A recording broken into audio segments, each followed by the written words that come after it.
Let me ask you this. Have you ever been out shooting before and thought to yourself, man, I'm just not satisfied with this?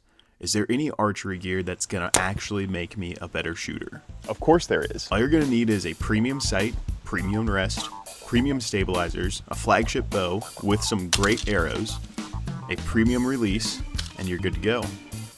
So hold on, let me get this straight. You're telling me that's all I'm gonna need to be a good shot? Geez, I wish I knew this sooner. I mean, I would have started buying new gear every single year it came out if that was the case. I will definitely be a good shot now. Ooh. Maybe I need to buy another sight. There's something else too.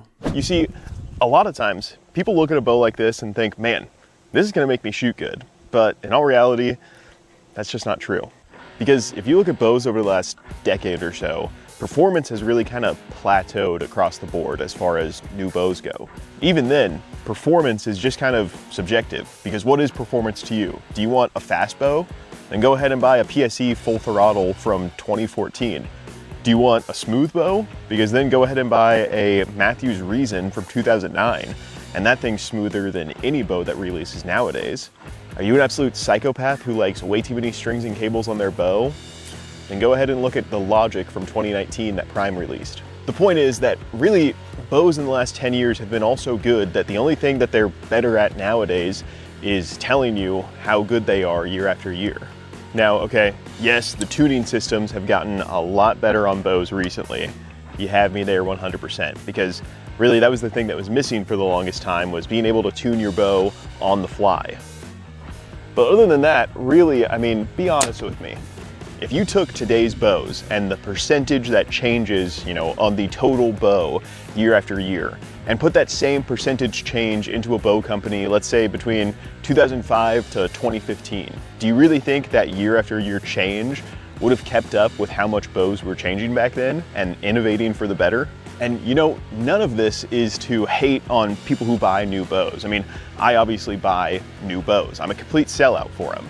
But what I'm really trying to say is that bows are so good nowadays, and bows have been so good for such a long time, that we have an opportunity to focus on something that's a lot more important than just buying the newest gear every single year.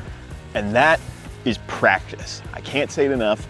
Practice, practice, practice. If you have a basic setup nowadays, you're gonna be able to outshoot somebody who doesn't shoot at all if they have a $20,000 bow setup, if you just practice a little bit with that basic setup. But with all of this talk of a basic setup, what does that really even mean? If you bought a compound bow in the last decade, you can still keep up with the big dogs of 2026 bow lineups if you have some very basic pieces of equipment. Now, I don't really have a good example here, but I'm just gonna go ahead and tell you what you should probably have. First things first is a set of arrows that all match each other and match the ones that you're gonna hunt with. You would be surprised how many mix and match arrow guys there are still running around. I know, it's crazy. Next up is gonna be some sort of drop away or fall away rest, whether it's limb driven or cable driven, either or suit your needs. Whisker biscuit guys, I don't really know what to tell you. You can get a QAD for like $45 nowadays, and that thing is gonna treat you way better than a whisker biscuit could. It's just more repeatable, it's more accurate, it's not gonna slow your arrows down at all that good stuff. That's one thing that has kind of improved recently. So, a good rest. You need a good sight. If you're balling on a budget, a fixed pin sight will treat you more than well. You can get 20, 30, 40 and shoot as many whitetails as you want with that thing, which is what most people have done for a majority of the time. But if you want to get one of these fancy movers, you can go ahead and do that as well. It's what I like. You can stretch it out a little bit further with one of those. You're also going to want a stabilizer. You don't really even need a rear bar, just a front bar, something that's going to put a little bit more weight on your bow and put the balance a little bit further out. A rear bar does help, but that's completely up to you. If you are going to get stabilizers, then why not go with a US owned and operated stabilizer company like Catalyst? It's owned by a really cool guy out in Maryland named Brian. These are the stabilizers that I like. Again, you can pick whatever you want, but if you want something that's especially affordable, Catalyst bars would be the way to go. You also need a release. Now, you can be weird and hunt with a hinge like I do, or you can shoot a normal trigger release or a thumb button or anything that you want. But A release that fits you good, that you can shoot well, is a key part of shooting and practicing. And that's really it. If you have a basic loadout on your bow, you're on your way to shooting big bucks and hammering X's in the indoor league during the winter. Now, look, I know I talked about bows mainly in this conversation of all this new gear and how you don't really need it, but in all honesty, bows are kind of the smallest offender when it comes to this. All this new gear that's coming out nowadays, it really, if you just get caught up in the rat race of getting new gear, it's gonna hurt you more than it's gonna help you. Practice is key. I mean, if you look at companies like HHA with the sights that they make, it's been basically the same thing, or they have models that are pretty much the same thing from their first launch that people still shoot with, they still produce, and they shoot amazing with. And even when it comes to the things that we stick on the end of our arrows, right? Broadheads. Magnus has been around quite possibly almost twice as long as I've been alive. And they still make the exact same head as they did 40 something years ago. And it still shoots really, really good. So, I don't know.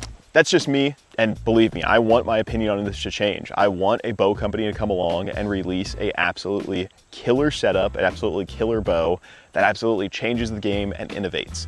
I mean, Prime kind of tried to do that last year with their form, but that bow is ugly as...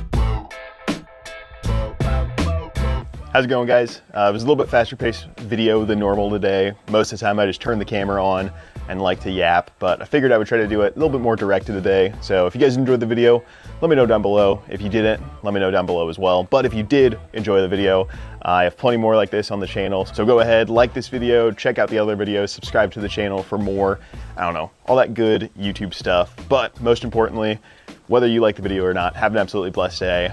We'll catch you guys in the next time. See ya.